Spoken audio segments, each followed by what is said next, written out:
topics and opinions expressed in the following show are solely those of the hosts and their guests and not those of W4CY Radio, its employees, or affiliates. We make no recommendations or endorsements for radio show programs, services, or products mentioned on air or on our web. No liability, explicit or implied, shall be extended to W4CY Radio or its employees or affiliates.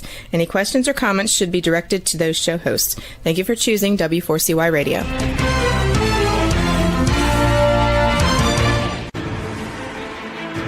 What's working on purpose anyway? Each week, we ponder the answer to this question. People ache for meaning and purpose at work, to contribute their talents passionately and know their lives really matter. They crave being part of an organization that inspires them and helps them grow into realizing their highest potential. Business can be such a force for good in the world, elevating humanity. In our program, we provide guidance and inspiration to help usher in this world we all want, working on purpose. Now, here's your host, Dr. Alise Cortez.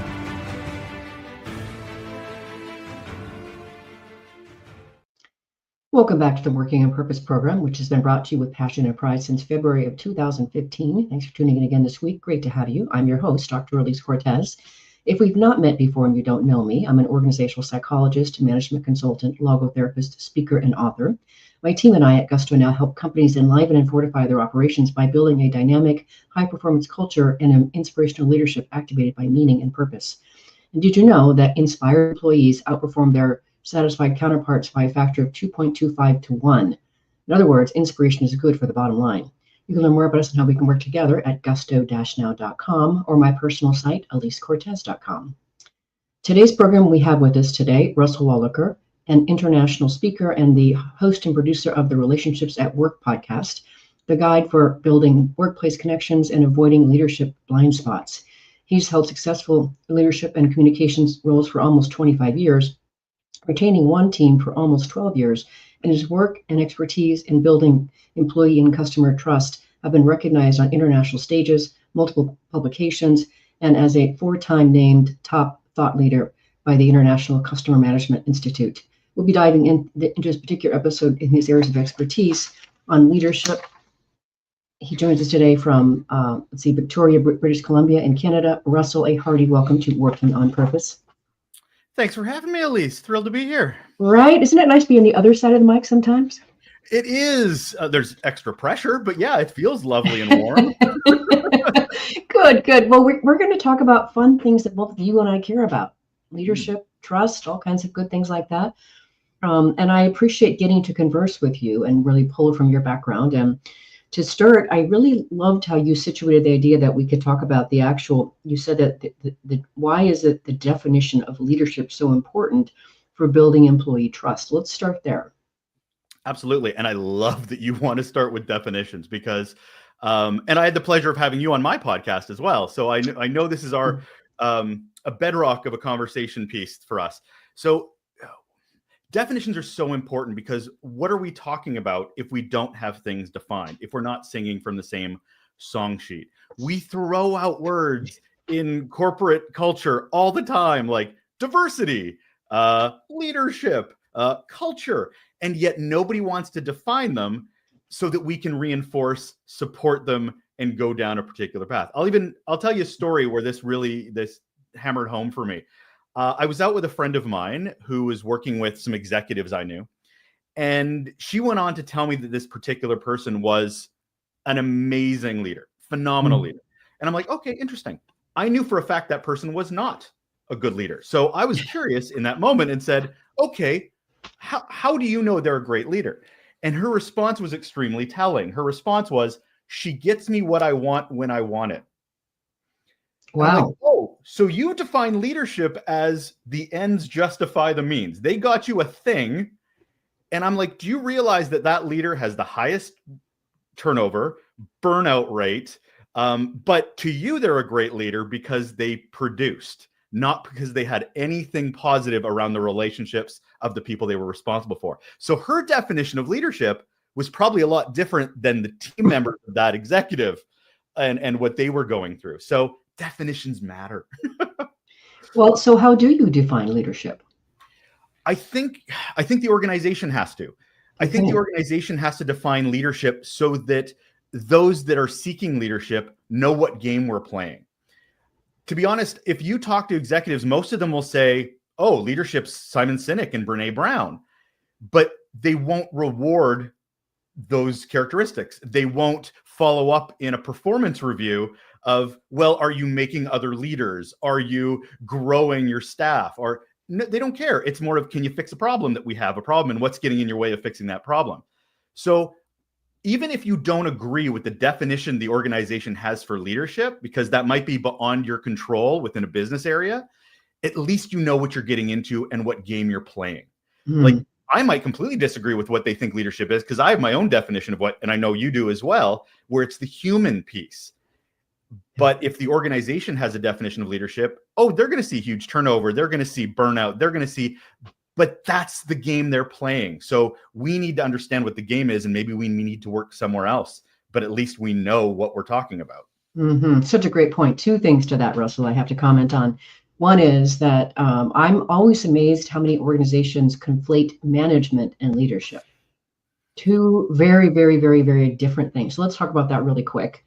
So let me just throw it to you first. How would you distinguish those two different roles? Absolutely. And that is such a key piece, because we make the huge mistake in organizations of calling managers leaders. Right. And I mean that throughout the entire organization. Yes. I was recently talking to somebody where they're like, my direct report, my boss, does not listen to me, does not champion me, does not grow me. And I'm frustrated. I'm like, how long have you been working with them? For 2 years. They're a manager. And to your point about definitions, managers manage resources and deliverables. Leaders are growing and supporting human beings.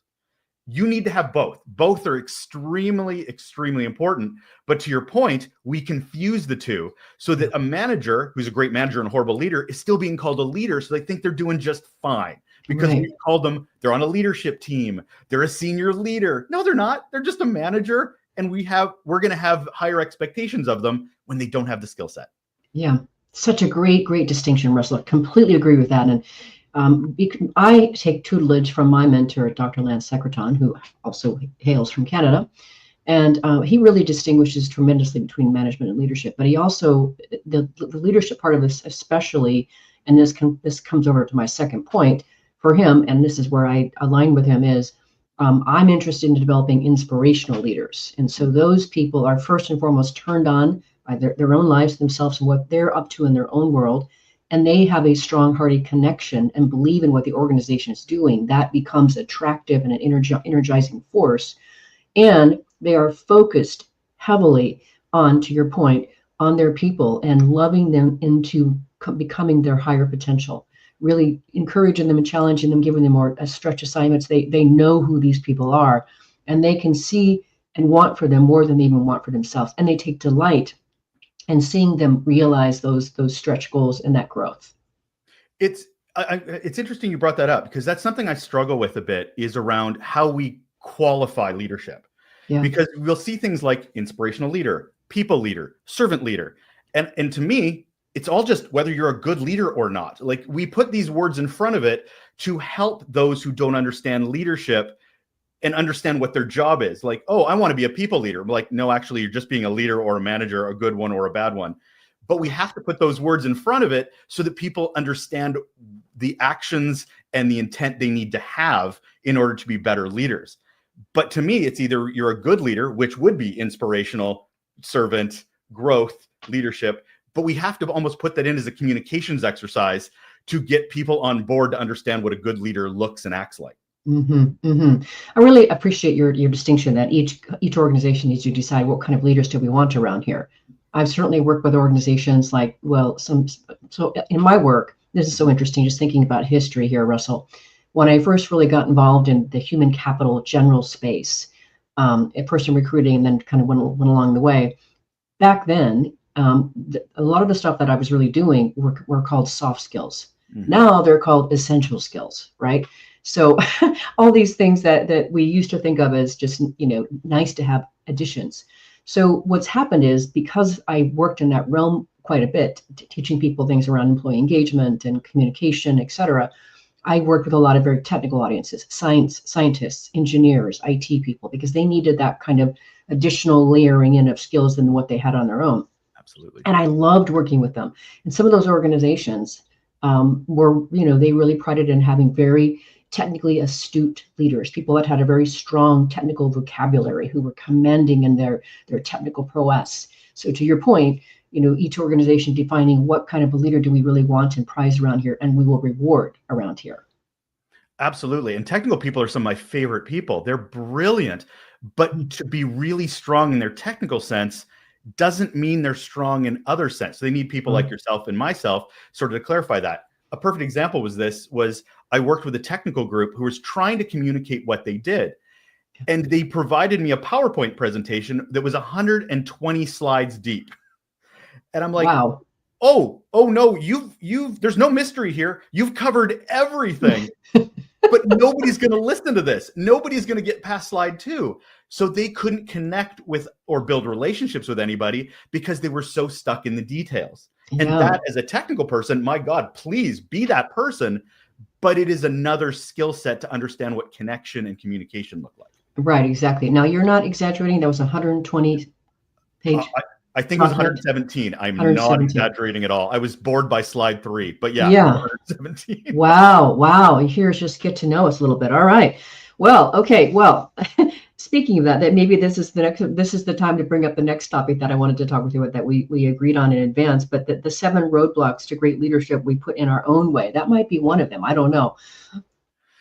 It can be. Yeah, no, it's been an interesting journey on this. I've noticed as I've been talking to leaders and in my own experience as a leader, it really became really apparent to me that there are these things that leadership will put in their own way to get in the way of great leadership in an organization. Because we often hear the phrase, people don't leave good jobs, they leave bad leaders, right? Yeah. And I actually disagree with that. I actually think people leave bad leadership ecosystems. And the reason I bring that up is that you will have people go, I need to leave Sarah or Jim or whomever as my boss. I'm like, okay, now if that organization identified that bad leader, did something about it, coached them, mentored them, provided the skills they needed to turn it around, would you still stay in that organization? And they're like, well, yeah, I would stay because they're doing something to fix it. The problem is most organizations don't. They just allow this bad leadership to fester, and then until it becomes untenable because everybody's left, or they need to fire that person, or they just let it continue. So I was looking at these 7 roadblocks to go, what gets in the way of us being able to identify bad leaders, or for us to be able to fix these cracks in our culture? So just, we don't have to go through all 7, but sure, whatever we go down. The first roadblock I find is the roadblock of negligence, which is the I'm too busy sin, right? And this is where we have, and unfortunately, most leaders fall within this one. And they are more run by their calendar than they are run as leaders. And I would argue most that are running from meeting to meeting aren't leaders. They are cogs in a wheel because they are barely breathing because their only respite is that 15-minute lunch they might get that they're fighting that nobody puts a meeting in. Right. But your team's like, I don't have any time with you. You provide no direction. You provide no insight into what you want and how you want it, unless it's that 5 seconds between the next thing you have to do. So the greatest gift we can provide anybody as a leader is time. Yeah. And unfortunately, leadership is being punished because the leader above them needs to be great too. They need to provide barriers. They need to provide that sandbox in which leaders need to play. And unfortunately, calendars do not do that because it becomes so packed that, to your point, they become managers, managing of their time, managing of the next to-do, rather than leading a team because they just don't have the time. But they use it as an excuse to get in the way of being good leaders. Okay, that is an amazing point. I do want to cover as many of those as I can, but let's grab our first break. So that's the first one to kick us off there.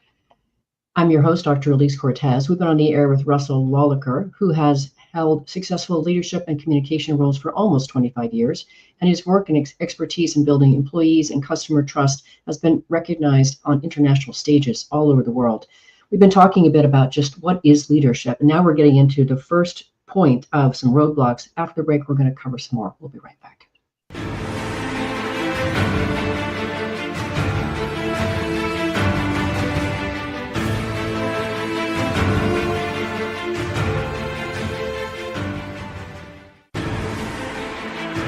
Dr. Alise Cortez is a management consultant specializing in meaning and purpose, an inspirational speaker and author. She helps companies visioneer for greater purpose among stakeholders and develop purpose-inspired leadership and meaning-infused cultures that elevate fulfillment, performance, and commitment within the workforce. To learn more or to invite Alise to speak to your organization, please visit her at alisecortez.com. Let's talk about how to get your employees working on purpose.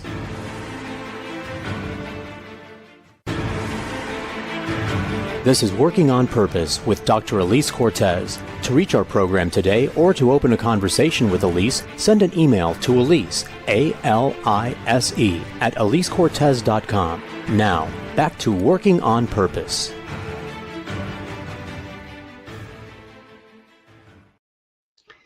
Thanks for staying with us and welcome back to Working on Purpose. I'm your host, Dr. Alise Cortez. As I am dedicated to helping create a world where people realize their potential at work, are led by those inspirational leaders we've been talking about, and those leaders actually help them find and contribute their greatness, and we do business that betters the world. I keep researching and writing my own books. So my last one came out in 2023. It's called The Great Revitalization: How Activating Meaning and Purpose Can Radically Enliven Your Business. And I wrote it to help leaders understand the lay of today's land. What does the workforce really want and need from them to give their best and want to stay? And then I offer 22 best practices to help you build that into your culture to create that for them. You can find my books on Amazon or my personal site, alisecortez.com. If you are just now joining us, my guest is Russel Lolacher, an international speaker and the host producer of the Relationship at Work podcast, the guide to building workplace connections and avoiding leadership blind spots, which is what we're getting into. Okay, so that first one, the idea of they're just managing their calendar. So to me, one thing that I can think of so that we can help our listeners and viewers, what do we do about that, is we block off time that looks like we're busy, but it's actually meant for our people. Yeah? Absolutely. Boundaries are where you show your leadership here. And I mean that boundaries against pressures that are coming from all sides. As a leader, we're pulled in 17 million directions. That includes the person that we're reporting to. And we need to be passionate about keeping those boundaries. And I block off time all the time. I think that's but then be precious about it. You can't move it around. You can't. So from my experience, my team that I kept for about 12 years, it was the exact same team. I had in my calendar a half hour with them that would not be moved. It was only for them, ever for them. They led it. Could be about work. It could be about performance, career. It could be some of the troubles they were having at home. Whatever it was, I provided the space and they filled it to the point where I actually tried to cancel it once. I'm like, you know what? I don't know if these are working. And it was like pitchforks. They were so, because, I mean, don't get me wrong. We talked all the time. But this was sort of so special and precious to them that this was some personal interaction, relationship building moment that they could count on. And frequency is really up to you and that team member, but the value is making sure that it exists. Mm-hmm. Awesome. Okay, let's hit as many of these roadblocks as we can, because I think this is really useful for our listeners and viewers. Number 2, what is it? Roadblock. Oh, this is leaders put in their own way.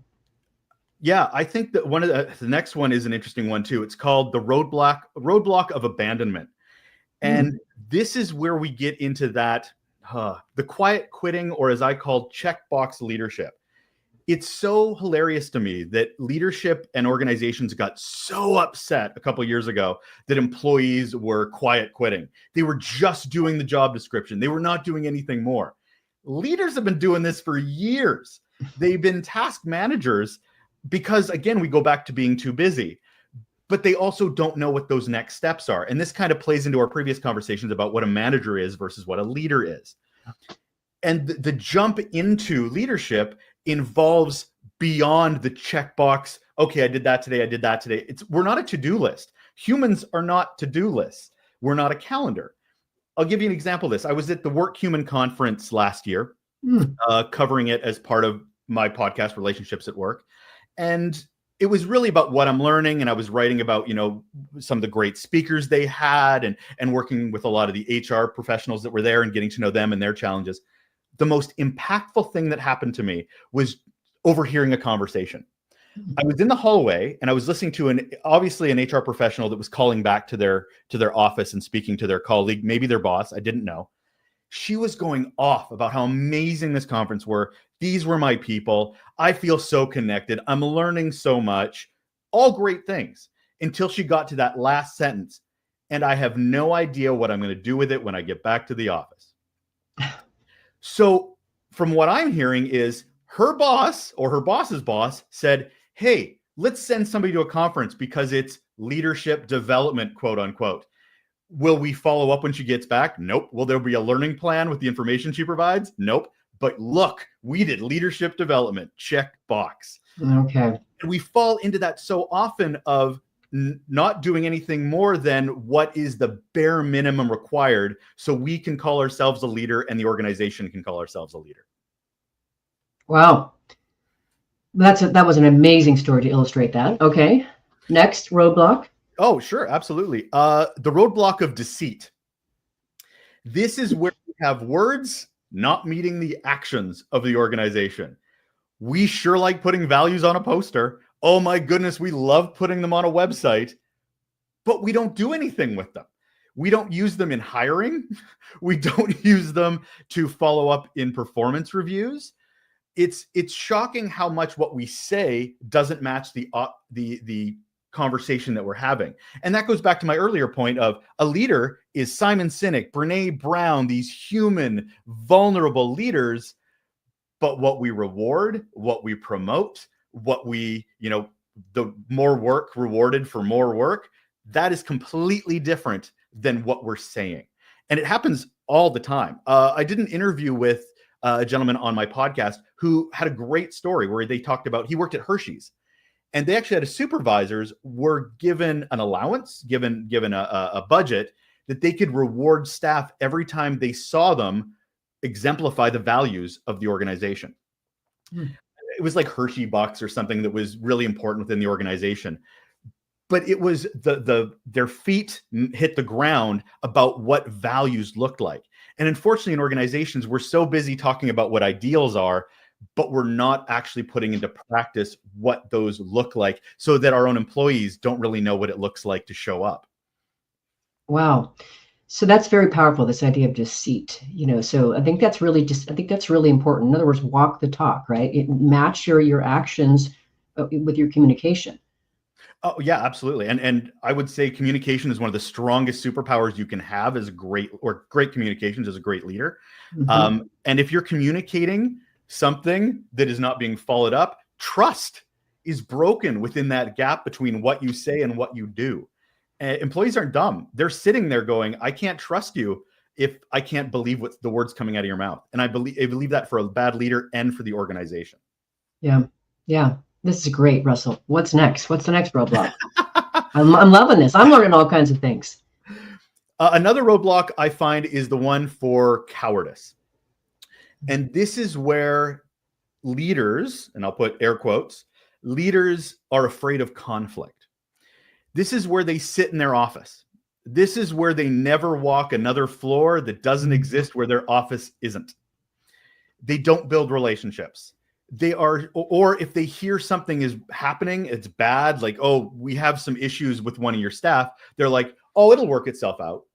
Or they'll say that they'll delegate that conflict resolution outside of themselves. They don't take anything on, which is not relationship building.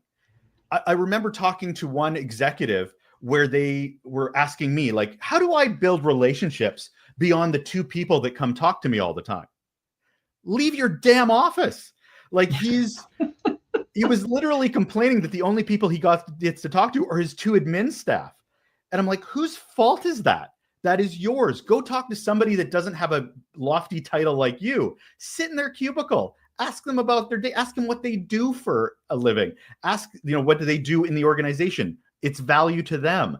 Like, this is where we get out of our comfort zones and actually put ourselves out in an environment that might be a conflict. It might make us have to be vulnerable instead of this protective layer that a closed door provides for a leader. I have to tell a story that I don't think I've ever told on air in the 10 years I've been hosting the show.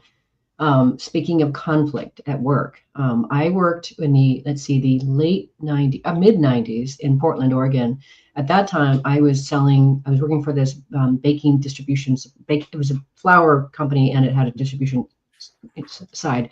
And I was a sales manager for the distribution side, and I had a small sales team there.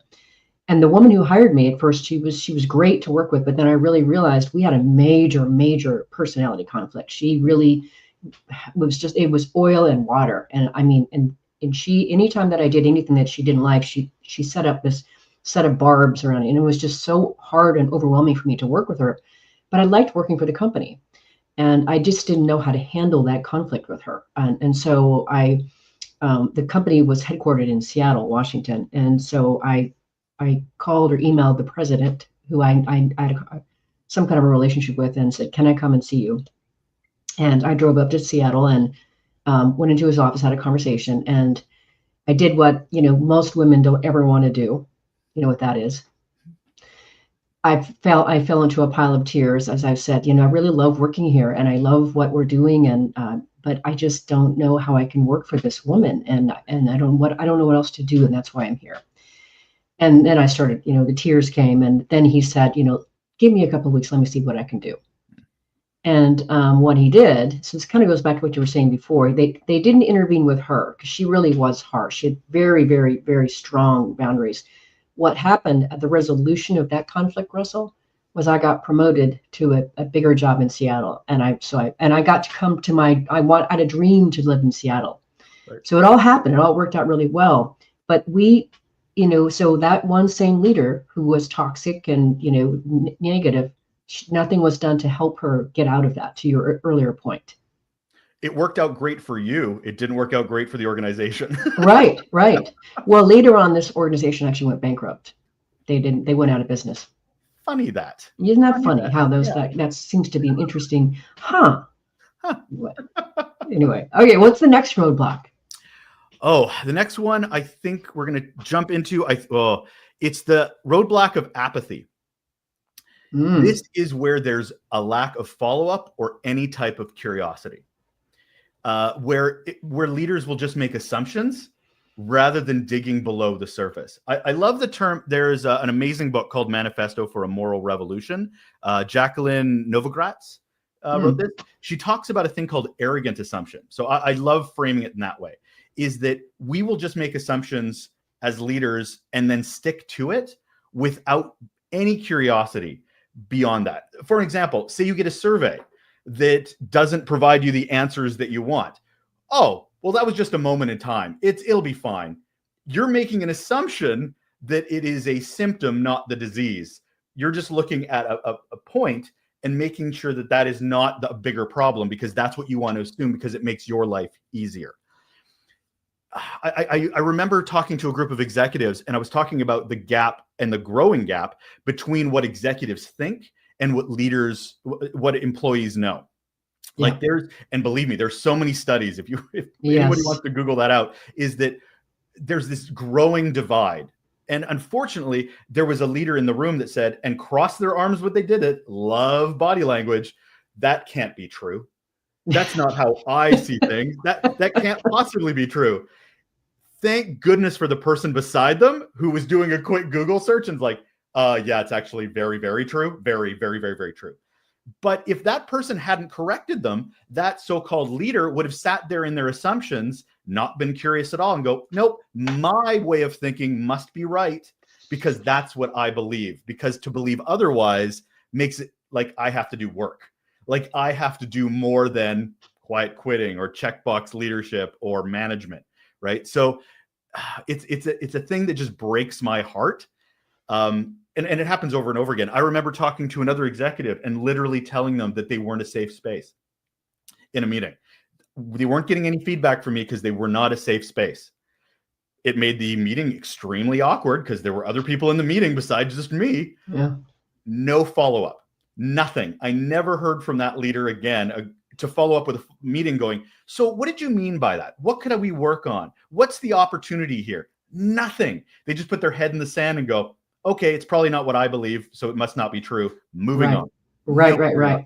Hurtful. Oh my gosh, I totally want to comment on that, but let's grab our last break. But I want to share one thing about that that's so fascinating.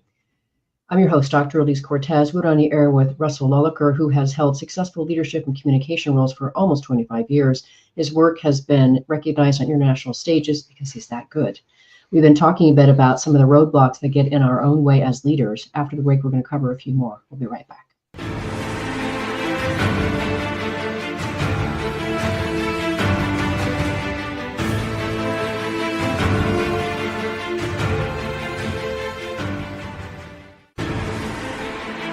Dr. Alise Cortez is a management consultant specializing in meaning and purpose, an inspirational speaker and author. She helps companies visioneer for greater purpose among stakeholders and develop purpose-inspired leadership and meaning-infused cultures that elevate fulfillment, performance, and commitment within the workforce. To learn more or to invite Alise to speak to your organization, please visit her at alisecortez.com. Let's talk about how to get your employees working on purpose.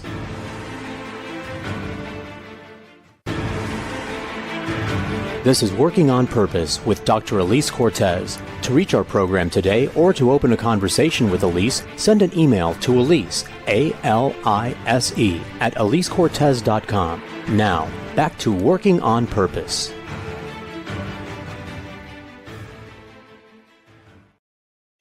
Thanks for staying with us and welcome back to Working on Purpose. I'm your host, Dr. Alise Cortez. I mentioned in the last break that my latest book came out called The Great Revitalization. What I did for you is I created a 3-page simple assessment that's sitting on my website at gusto-now.com, and that will help you understand the extent to which you are meeting the standards of today's discerning workforce. It'll give you 22 of those best practices so you can evaluate against them. If you are just now joining us, my guest is Russel Lolacher. He's an international speaker and the host and producer of the Relationships at Work podcast, the guide to building workplace connection and avoiding leadership blind spots. So what I wanted to comment on this idea of apathy, this is so interesting. My next guest that's coming on my podcast, her name is Manar Morales, and she's written a book called The Flexibility Paradigm. And essentially what she's talking about, she's advocating for, obviously flexible work arrangements to be able to accommodate more of the workforce and allow their whole lives to work. And she makes such a great point, back to your apathy piece of where she's talking with leaders, and they're like, well, what are you talking about? Everything works fine around here. And she was saying an example of, well, the only way for me to get this one assignment done was if I actually took it home and did it, during the course of the evening. And so I brought it up to my boss that, well, this might be kind of hard for me. It's like, what do you mean? Just go home and do the assignment. And she said, well, I actually have a family that I'm going to be cooking for and reading to and bathing and putting to bed. And then I would like to actually connect with my partner at some point as well. And she says, who does those things for you? And he said, my wife. Well, I don't have a wife. So this idea that my world, in whatever my world is everybody else's world. I think that is a screaming mess all the time for people, that they're so stuck in their own minds as this is how the world works because it's the way my world works. And is disastrous for people who are actually trying to be effective as leaders. Couldn't agree more. They're stuck in their own bubble. And it also comes back to that whole, I'm too busy. Because I don't have the capacity to learn about my teams, learn about my other leaders I'm responsible for. It's such a crutch to lean on. But then again, we then call these people leaders when they're not. They don't have the capacity. They're not doing the characteristics that we know to be leaders. Right. Yeah. Love this, Russell. Okay, I've lost count. Well, where are we? But how many of these have we gone through? 5? 4? Yeah, I had to do the same thing. No, we've got 5. We've got 2 more to go. Okay, let's hit them. Well, let's hit other blind spots. Let's hit the one that I think moves very easily into the conversation we just had, which is the roadblock of confusion. We're talking about cognitive dissonance. This is where leaders know something is a problem, but do things anyway. I'll tell you this. It's a matter of not going below the surface. It does lead into curiosity, but it's also this deflection because it's not their experience within the organization. Mm-hmm. I remember talking to a colleague about my experience with a horrible leader. And I'm looking for compassion. I'm looking for empathy. I'm looking for some sort of even just listening at this point. But my colleague, who I adore and love them as a person, I've never been led by them, so I don't know if they're good leaders or not. That's the one thing. We can't just assume good people are good leaders. But he came back to me and said, that's not my experience. They've been great with me.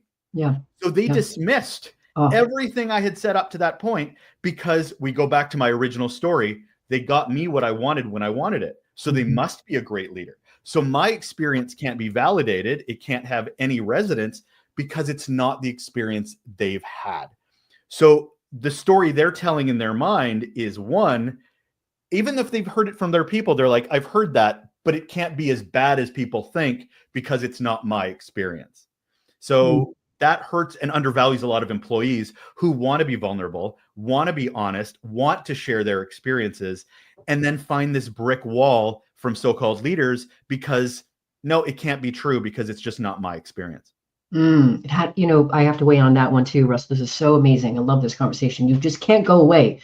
As one of my major pet peeves and heartbreaks in the world of work and what I get to do helping organizations build their cultures and their teams is I see all the time, and I know you do too, where a manager will say, well, so-and-so, Russell, he's just the bad news guy. You can't do anything with Russell. And they put this label on these people who say that non-performer, not good, don't promote kind of thing. And then that gets picked up and passed around and conveyed to various people. And pretty soon this person now has this big target on them as, not promotable, not good, whatever. When in reality, it's just a reflection of their unique relationship. Wherein if that person went to somebody else, reported to somebody else, they could be shown entirely differently and better. And this happened to me many times where I've been told, oh, don't hire this person. They are awful. And I've hired them, and the person's working with me now. Lydia, that's you.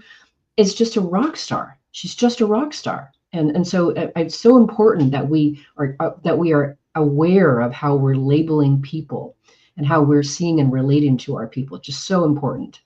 I remember also talking to a leader who was responsible to a board. And I was sitting down with that leader, I think, and they were saying how that board was horrible. They were impossible to get through. They didn't listen to any ideas. And I'm like, who talks to the board? Well, I do. Nobody else? Nope. Maybe it's a you thing. Maybe you're the problem, not the board, because there's 7 different individuals. You're one person. I see the common denominator here being you. But that comes to self-awareness. That comes to situational awareness. But yeah, I find that I myself as well, to your point, I've had some people labeled problems. And I've had them, I'm like, they're phenomenal. They just need to be listened to. They need to be led, not managed, which back to our earlier point. So good. Okay. Did we get them all, or is there one more? One more. Yeah, let's get it. It's the roadblock of irresponsibility. We talk about responsibility in the workplace a lot, and we can see it in a job description. These are the things I'm responsible for. Sure, leadership will be in there, but it seems like a keyword exercise than actually defining what leadership is within the job description. So where this roadblock exists is in the lack of accountability. Responsibility, sure, we know what our job is, we know what we have to deliver, but are we accountable to the results? Are we accountable to the people that we as leaders are responsible for? And where I see this being most impactful when it comes to leadership and leadership ecosystems being broken is that we will identify bad leaders. We're very quick to going, hey, they're a problem. They need to be worked on. Their staff will say so. But we never look at their boss, the person that hired them, the person that was responsible for coaching and mentoring them, the person that had performance reviews with them, quarterly, yearly, however. Why are they not held accountable for the horrible leader that they allowed perpetuate? They allowed to hurt the culture. Instead, we go, bad leader. We need to get rid of the bad leader. No, that's a symptom, not the disease.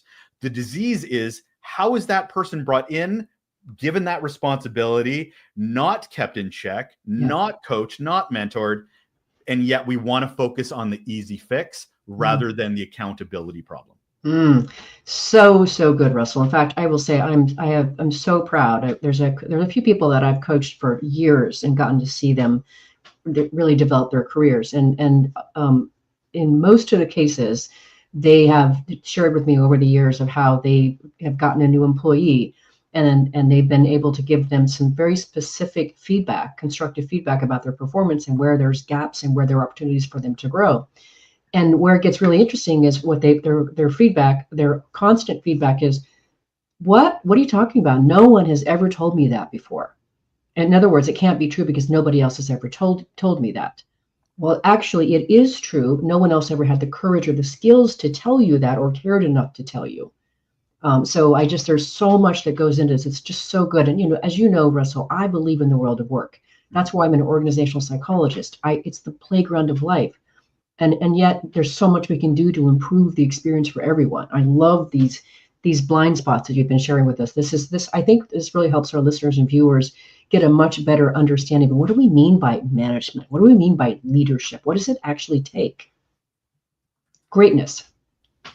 Okay, so we have just a few more minutes here left, and I just want to be able to hit a few of these ingredients to trust-driven leadership that you've mentioned that you want to talk about. So let's hear about a few of those, and then we'll be done here in about 5 minutes. Oh, all good. I think the thing is that if you want to build actual relationships, trust needs to be the DNA in which we operate. Have to. And yet we treat it like it's an other when we get into the workplace. Like the ingredients to building trust with your friends and family is somehow this different strategic plan initiative once we turn on a computer or walk through a door. It's the same damn thing. Are you being true to your word? Is what, back to my sins and roadblocks earlier, are what you say matching your actions in the workplace? Are you communicating effectively? Are you building it over time? Because trust is not built in a day. It is a long game that we have to build as leaders every single day. Trust is built in moments, not in grand gestures. Are we consistent? That's a huge piece. Are we the same person on Tuesday that we are on Wednesday, and in how we interact with other people? Are we making an effort? Are we being honest and transparent? Are we making an effort to help people? Like, these are ingredients that you would ask people, you would demand of a friend of yours, that instead of people that are asking you to call you, instead of wanting something, like most leaders are, I want you to do something, I want you to do this, how can I help you? What can I do to create an environment for you? It's this weird trust is an other when it comes to the workplace that I really think we have to get rid of and go, have you ever made a friend? Have you ever made any connection in your life? Well, what skills did you bring? What intention did you bring in that day-to-day long-term relationship building? Bring that to work. Stop looking at it as a checkbox exercise. Actually put effort into it.